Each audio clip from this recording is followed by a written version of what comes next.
pop up the other unit. Make sure it's working. Okey doke.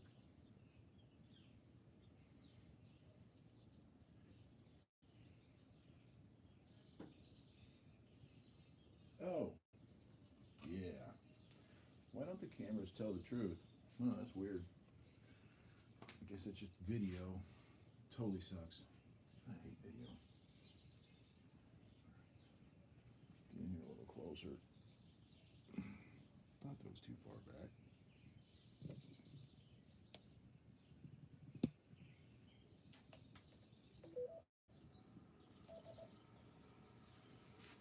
All right.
All right, any second now.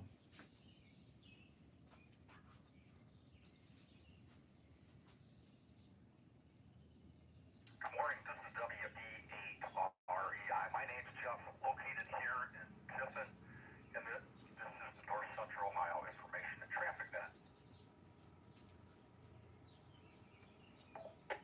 Good morning, everyone. This is Whiskey Baker 8 Radio Echo India. WB8REI. Jeff here in Tiffin. Welcome to the North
440 side. Bobby.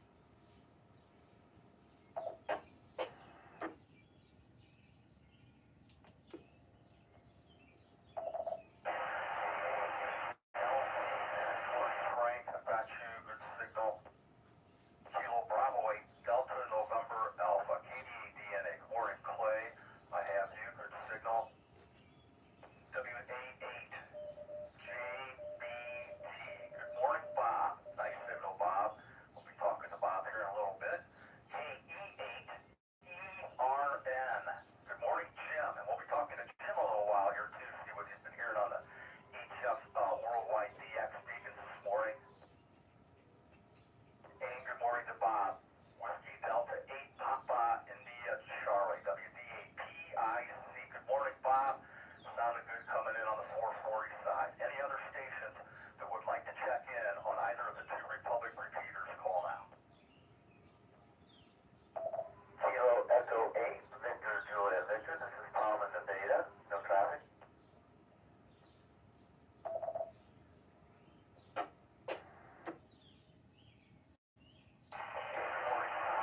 Kilo Echo 8, Victor Juliet Victor in the Beta. Nice signal, Tom. Nice to hear you this morning. Thanks for checking in. Any others on either of the two Republic repeaters that would like to check in with or without traffic, call now. KCAWH. Morning, Jeff. No traffic. Morning, Jeff. Kilo Echo 8, Alpha X-Ray, Ron from Wyandotte County.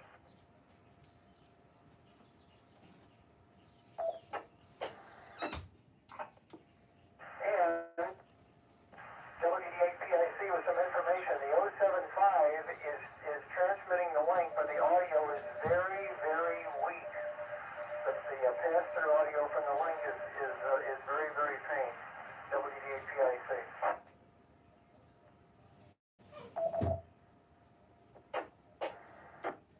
Alright. Bob, I took note of that. There's not much I can do at the moment. Someone, as we go along here, might comment on that.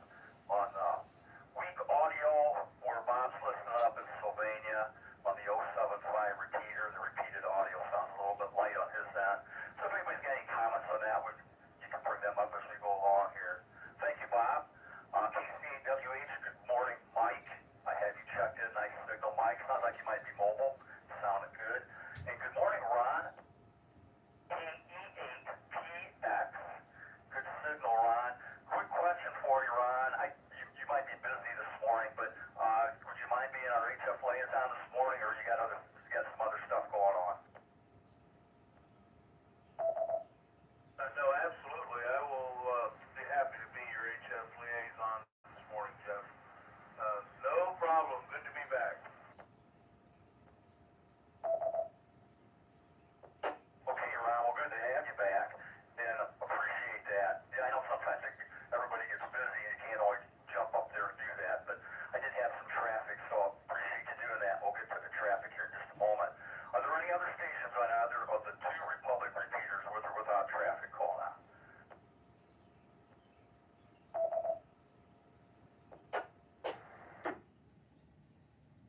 Mike, before we continue with the roll call here, are there any stations with formal NTS traffic?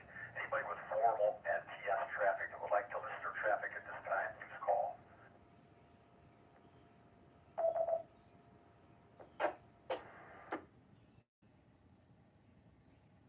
All right, Net Control has two pieces of traffic to list. I have a single for Leesburg, Ohio. That's Lima Echo Echo Sierra Bravo Uniform Romeo Golf. Leesburg, Ohio.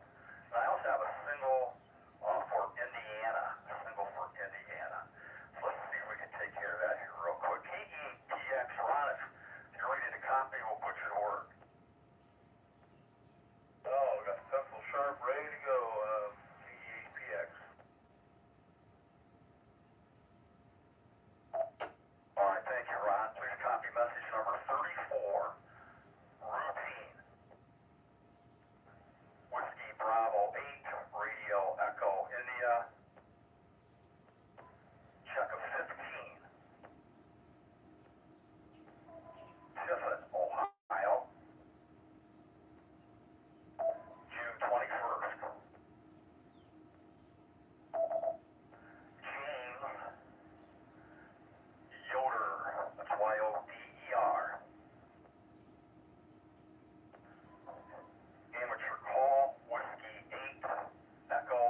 Yorktown, Indiana,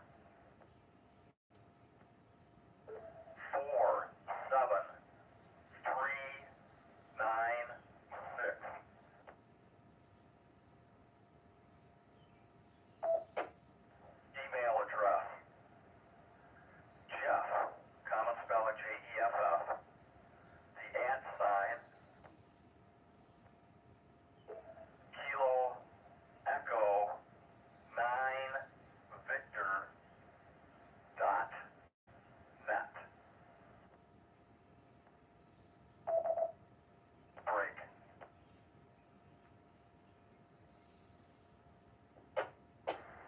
Hello, Jeff. X-ray.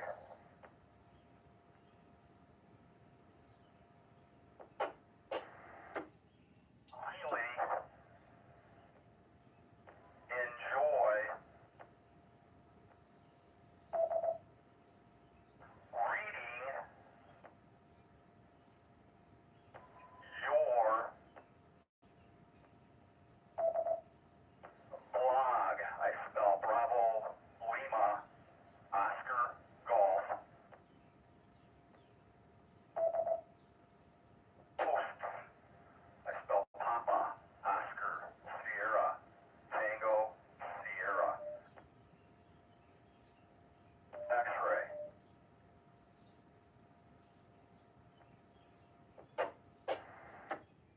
That's Oscar November Echo. Way.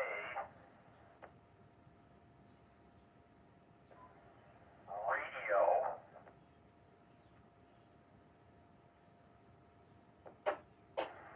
Has. That's HAS. 2. That's Tango Oscar. B. My.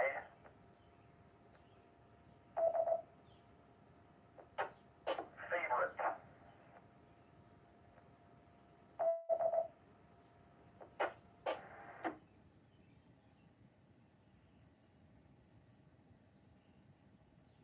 Good job. Figure group 7-3. Break. Jeff. WB8REI. End of message and end of traffic. Okay, Jeff, just one question. I'll read it back to you. It says, hello, Jeff, X-ray, really enjoy, or is that enjoyed with the ED on the end?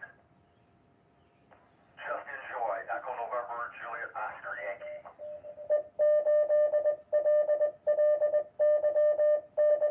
Roger. Then it says, reading your blog post, X-ray, one-way radio has to be my favorite. Good job, 73. Confirm message number 35. You got it, Ron. Thank you very much for picking up the traffic.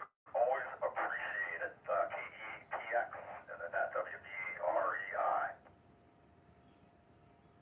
Very good, Jeff. Glad to help. This is KEPX QSY to the OSS band, which starts right now. 73. Be back. All right. Perfect time. We just got her in there. Thanks again, Ron. And again, if anybody else has any formal traffic as we go along, don't hesitate to jump in here, get my attention, and we'll get it listed. And if we don't get it passed here in the morning cycle here, well, we'll get it out in the afternoon or the evening cycle. So keep that in mind.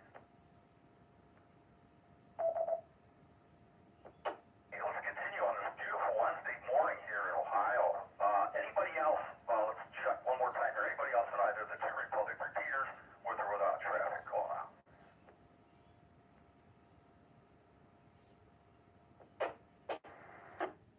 Morning, Jeff. Kilo Charlie 8, Papa Bravo Uniform.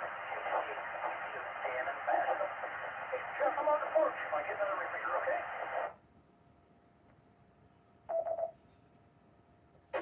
Hi, Dan, KCAPDU, WB8RE. I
the repeater, and real fine there on your cable. I think you mentioned RG213.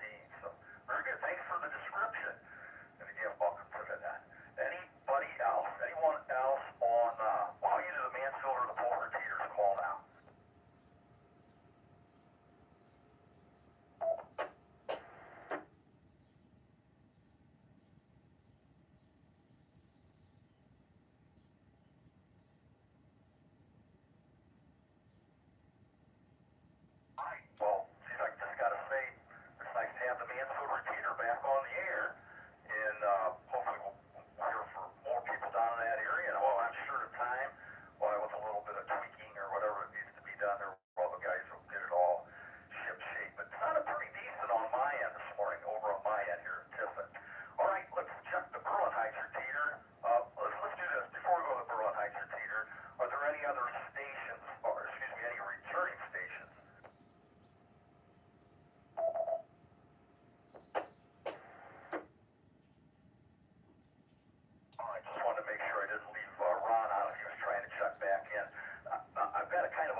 flight alarms.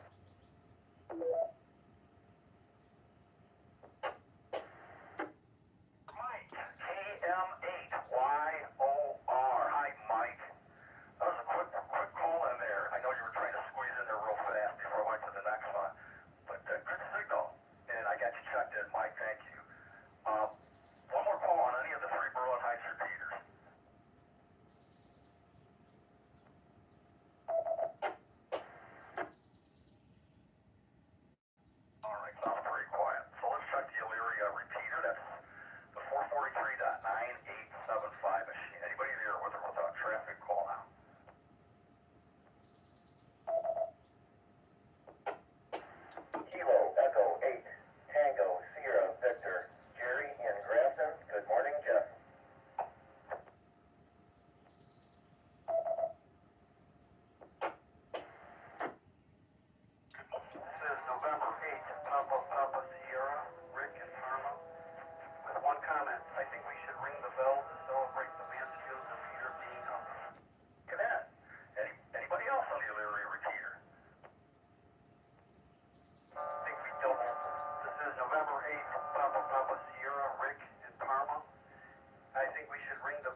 around 350 kilometers per second, 350 to 400, so we're just a little above that. Nothing major.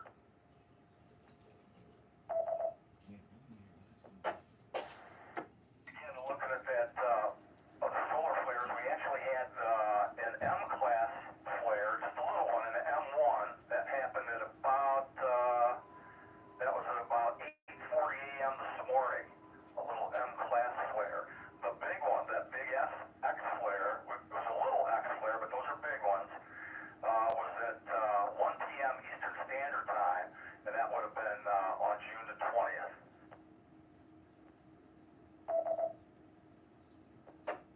Right, so a coronal mass ejection launched into space by yesterday's X flare, that's what I was just talking about, may not strike Earth.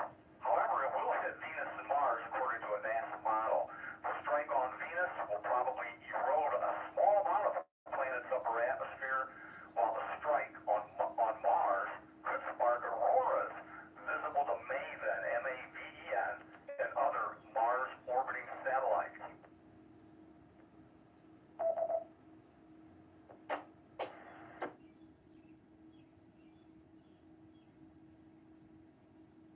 Just a little brief quick background here. You can really dig into all the solar stuff, but when we're talking about solar flares, when they happen, they reach the Earth pretty fast, within minutes or less, and they can have an effect. Actually, they seem to affect if they're over the sunlit side of the Earth, wherever that happens to be at the time the solar flare occurs. They can affect, especially like 80 to 40 meters, really noise it up, and even kill communications completely for a number of minutes or even longer. But the interesting thing is, those solar flares are usually caused by explosions on the sun. They're called coronal mass ejection. And so the first thing we experience is the solar flare within minutes or seconds, and then it'll be days before we feel the effect of the solar wind from the coronal mass ejection. If those are, it might be a day, it could be 48 hours, might be even 3 days, and they try to forecast that. And if those are strong enough, if that solar wind is strong enough, it'll actually distort the magnetic field around the Earth. And if the magnetic field is disturbed enough, it creates what are called geomagnetic storms. And those also have an effect on how we are able to operate on the HF band. So this is a little background on that. You can really read into it more on your time here, but we talk about it every morning on the nets here. So radiation from the flare, the one that just happened the other day, ionized the top of Earth's atmosphere and caused a deep shortwave radio blackout over North America. So aviators and ham radio operators may have noticed loss of signal at frequencies below 30 megahertz for as much as 20 minutes after the flare occurred.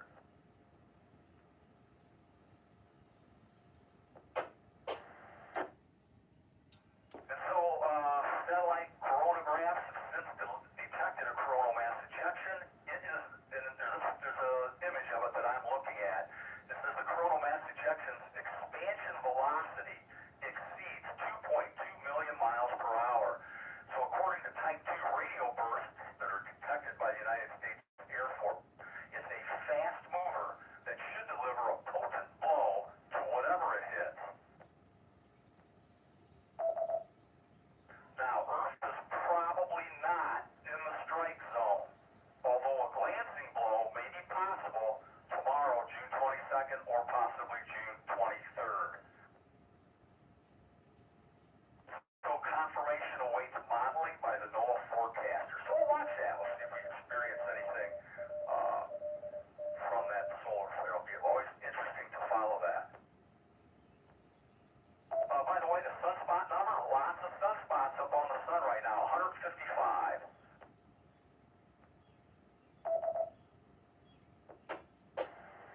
WB8REI, this is the North Central Ohio Information Traffic Net.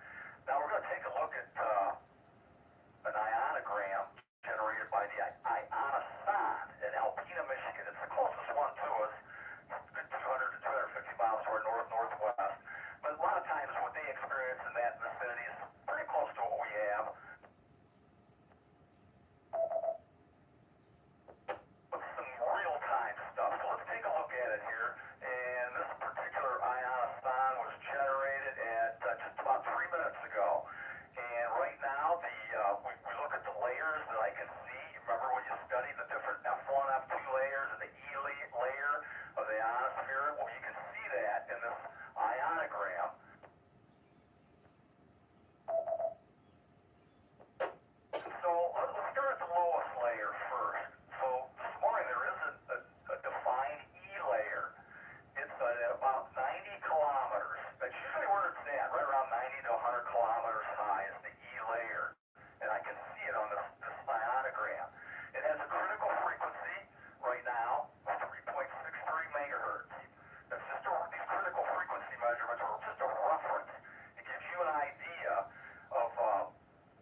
MBIS wouldn't be great, but it's definitely definitely doable. But when I see those real strong echoes coming back, boy, you got some really really good MBIS conditions. So I don't see that here this morning at this moment. The other big takeaway from the ionogram is the MUF, the maximum usable frequency. So if you want to get out the furthest on the first hop of your signal, this would probably be the frequency or the band that would be closest to an amateur band that you would want to operate on. And so right now the MUF, the maximum usable frequency, is at 19.3 megahertz.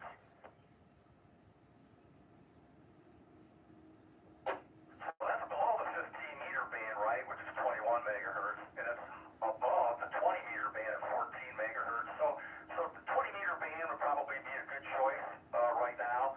And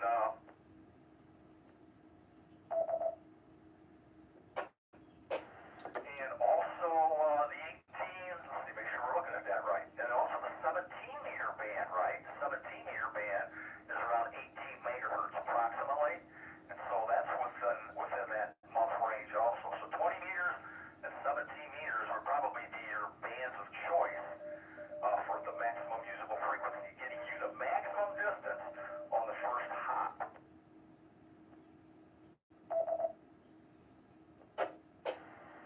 All that being said, we're going to talk to Jim here in a second, KE8ERN. And Jim, at 8 o'clock in the morning, on this morning, 8 a.m. Eastern Standard Time, Jim takes a listen on a lot of the HF bands, mainly the high bands, 20, 15, 10, and the ones in between. And he listens for worldwide beacons, which is a real indication of band openings from those different locations in the world to where Jim's located here in Tiffin. Now, one of the things I was going to point out before we go to Jim here this morning,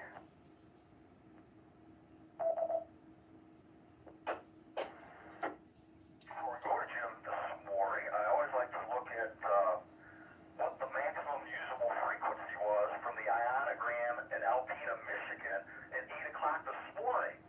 So at 8 o'clock this morning, the MUF was 16.6 megahertz. So everybody remember that, 16.6 megahertz. However, right now, it's increased to 19.3 megahertz. So Jim would have been listening at 8 o'clock this morning, 16.6. That still looks good for the 20-meter band.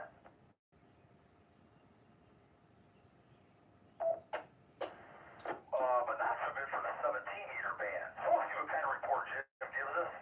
And also, something new we asked Jim to do last week, we'll see if he was able to do it for us, was if he takes a listen on the 75 and 40-meter bands, what his noise level reading is, his S-meter noise level. So it's really what it is. It would be a noise floor measurement at Jim's location. And we'll see what time he did it, whether it was 8 o'clock this morning. That's probably when he took his measurement. Well, let's find out. That's a lot. Well, I said a mouthful, but let's check with Jim and see what he knows for us here this morning. KE8ERN, I'm going to turn it over to you, Jim, for your HF beacon report, WB8REI. Okay, Jim, but before we get to that, Troy, KE8DRR, was not in our log, but I now placed him in our log at number 266. And if he's still in there, I'd like to ring a bell for him. But anyway, I'm going to see what you got to say about that, KE8DRN.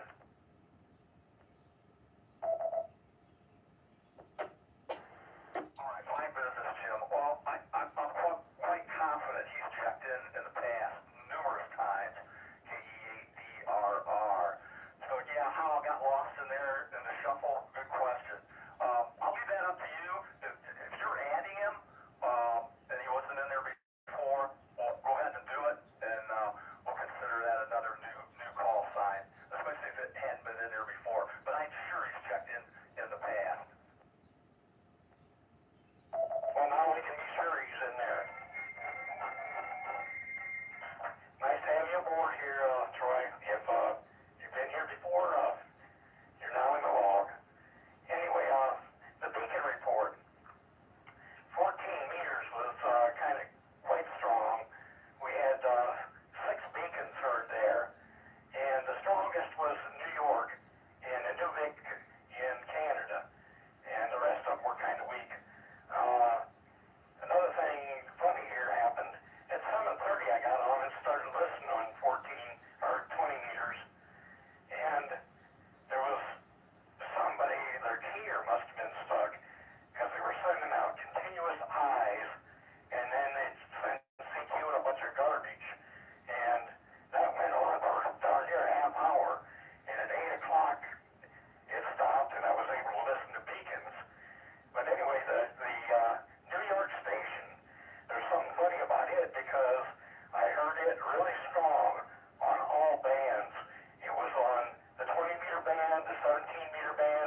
that stuff to get a chance. Check it out.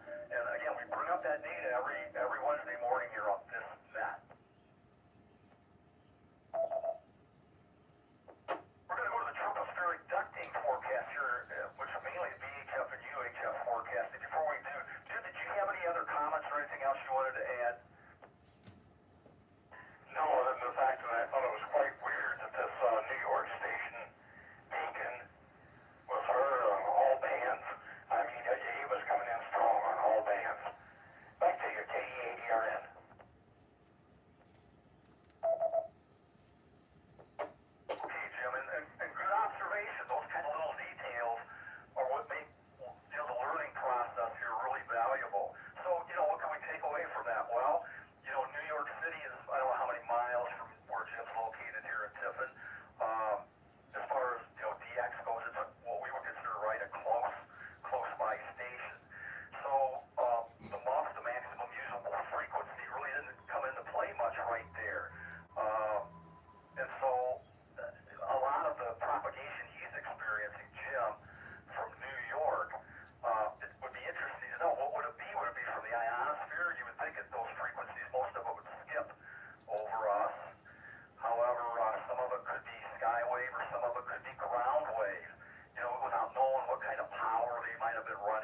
I'm going to do a real quickie here on the tropospheric ducting forecast here. We always look at that. I try to give sort of a detailed description around the state. I don't see anything in the next 5 days, anything really big or major.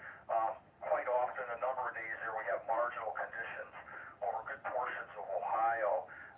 Probably the most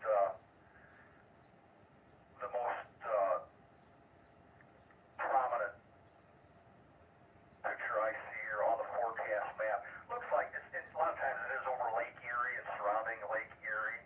And so looking here at 11 o'clock today, actually, over Lake Erie, you've got severe to moderate conditions for tropospheric ducting and marginal conditions really going right off north into parts of Canada and Wisconsin and Michigan. So we'll keep this tropospheric ducting forecast short for today.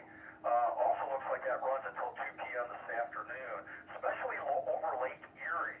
So if you're up and around this afternoon at 2 p.m. and you want to work some simplex, call CQ on your sideband radio or something there.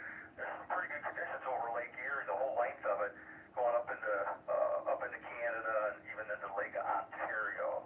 So you might want to check that out.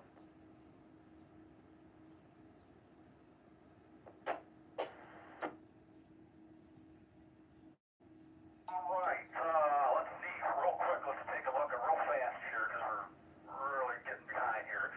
On our amateur reading on the International Space Station, nothing real major going on there, I don't think. Here, let's take a quick look. I know we got field day weekend coming up here.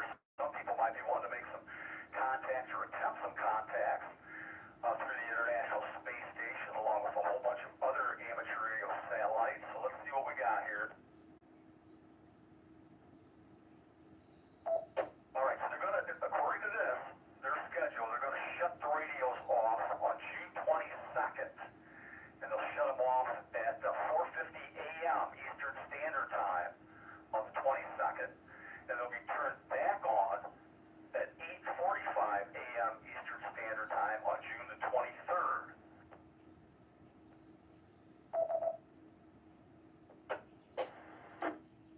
Other to be determined on-off periods, but that's probably the biggest one, right? So for the Russian extravehicular activity, they're looking at shutting the radios off June 22nd. Again, that'll be at 4:50 a.m. Eastern Standard Time. They'll turn them back on June 23rd at 8:45 a.m. Eastern Standard Time. Again, that's 145.99 transmit, PL-1267, and you receive a 437.800. Also, anybody that's going to want to work APRS packet, that's 145.825 simplex. That's via the International Space Station, just like your own little low Earth orbiting satellite. Basically the same off period again, June 22nd at 4:25 a.m. Eastern Standard Time, and it will be turned back on June 23rd at 8:40 a.m. Eastern Standard Time. And we bring these up that way if you're looking at your IS detector software or whatever, and it shows a pass, and you're listening and you don't hear anything, there's a good chance it's shut off because they're doing work at the space station. School contacts. I don't see any school contacts, so stay tuned for those. If any come up, we'll be sure to let you know.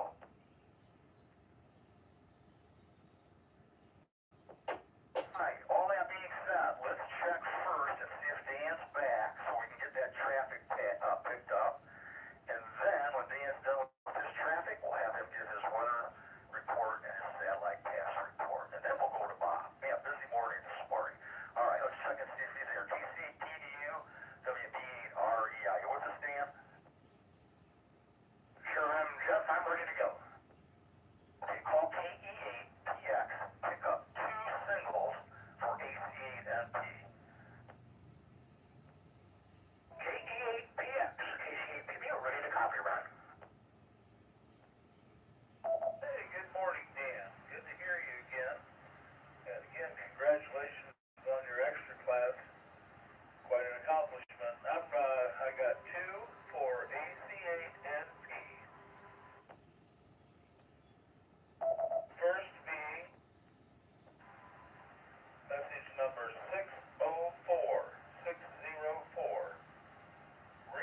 Ray, KB8GUN, and one more.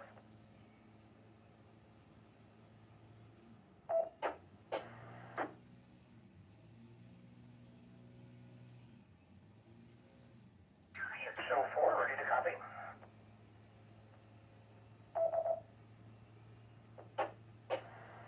210. That's 210. Routine. Whiskey Bravo 8, Romeo Golf Echo. ARL 8.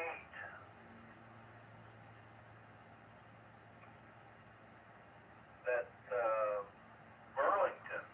Burlington, Kentucky. Kilo Yankee. June 20.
Cheyenne Golf, Friday, June 23.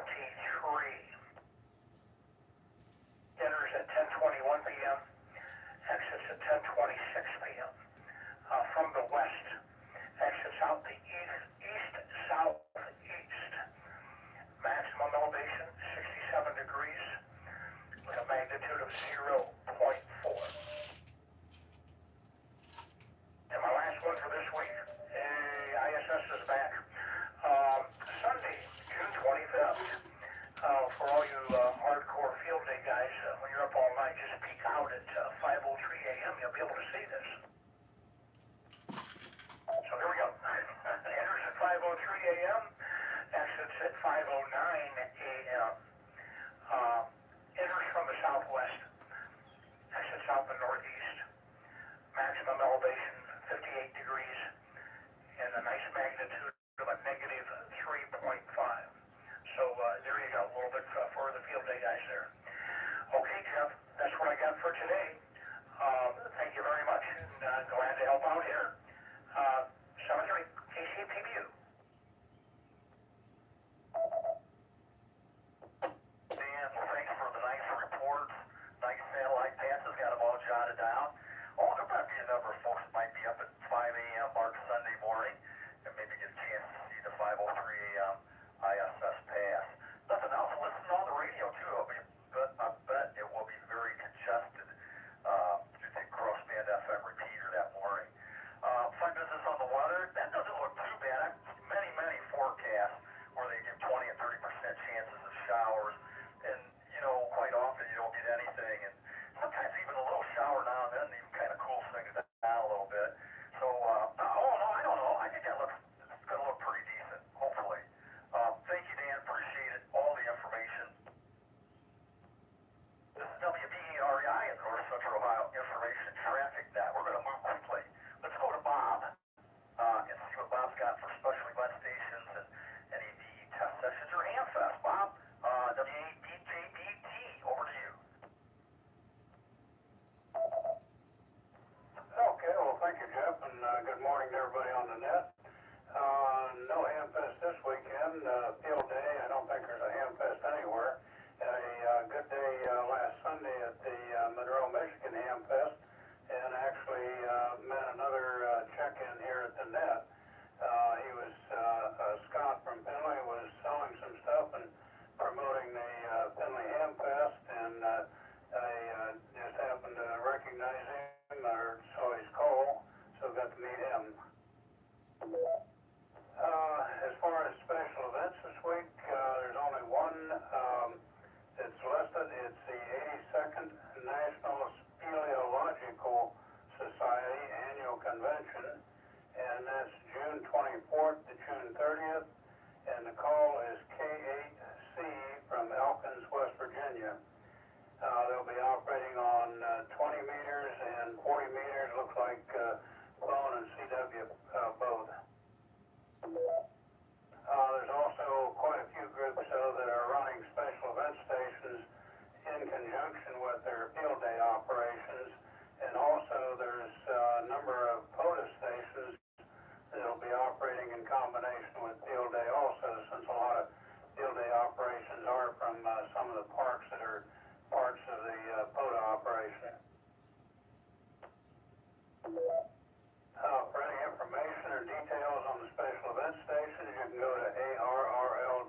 number is 419-906-3104, and it's located at the Fulton County Museum and Welcome Center, 8848 State Highway 108 in Wasion. And one final one in Westerville and Columbus area. That one's at 10 a.m. No walk-ins there either. And the contact is Frank Piper. His number is 614-589-4641. And that's at the Westerville Fire Department, number 111 classroom, 400 West Main Street in Westerville, Ohio.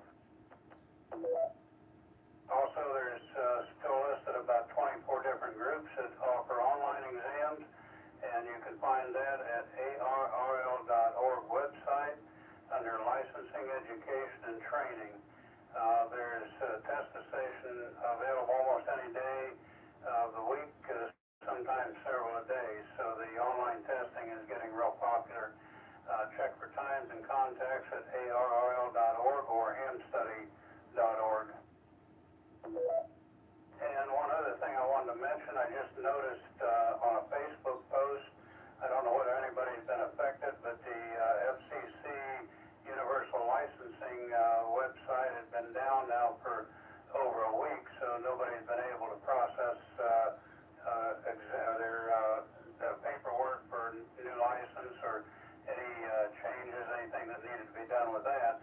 But I did see a Facebook post just a few minutes ago that says the site is back up and operating now.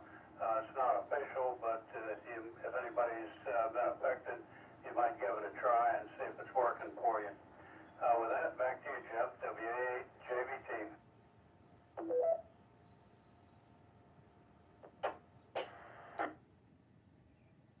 Okay, Bob. Excuse me. Thanks for all the good information. That's really neat. I didn't realize people were doing that during the field day weekend, which is a cool idea. The parks on the air and other special events from field day locations. That's kind of cool. Another neat thing going on over field day weekend. Probably right from some of the field day sites too. But there's something for everybody for sure during field day. Thank you for all the updates, Bob, and good information on the universal licensing system there. I wasn't aware that it had been down for already a week. I did see something recently about it, but I didn't know it had been out. It sounds like it still is down, so hopefully you'll get things back up and running soon for everybody.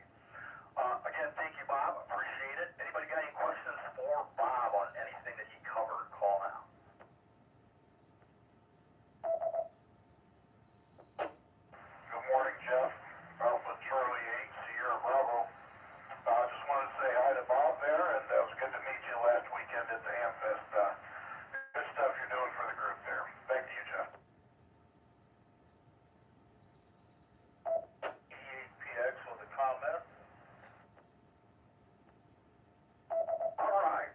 Let's see here. AC Scott got you checked in. Nice signal. Thank you. And nice comments there, too. Nice that you got to see Bob up there in Monroeville. KE8PX. Go ahead. Okay, I had a comment on the Tiangong passes. Last week, when we were in North Carolina, we were standing out on the deck with my middle son, John, and we spotted the Tiangong pass. I have ISS detector on my phone, and also about mid-sky, about straight up, it was a neck breaker. Why, there was another satellite coming from the east, and I thought that was just something weird, but John saw it too. And then last night, the Tiangong Pass, I saw it through the clouds, and there was another satellite headed to the east, about the same location, just northeast. So that was very odd, I thought. I didn't know that the satellites could go in different